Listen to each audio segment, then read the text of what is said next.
during recent matches ruined by lapses of concentration, like last week's late winner for Spurs. Notts have lost 7 out of their last 8 league games, and they're teetering on the brink.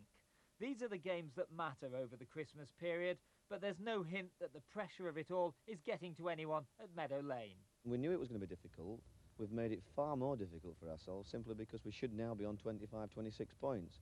And that's not with the ability and skill of other teams, that's because of our downright chucking points away and really bad defending at times. But we're stuck with it now. We're on 18 points, and we've got to stop feeling sorry for ourselves and get on, because there's teams in a lot worse situation than ourselves that haven't got the players. And Warnock spent nearly £1.5 million on new players, most of it on striker Tony Agana. He's played 4 games and has yet to score. Like Warnock, though, the players are optimistic and positive about the position they find themselves in. I think we've played well in the past few weeks, conceding late goals. It's just a lack of concentration, lack of a little bit of inexperience. But I'm sure from all these little mistakes we'll become a better side for it.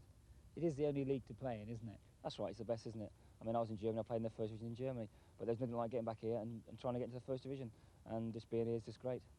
And they like it so much, they're determined they're going to stay there. We're now over.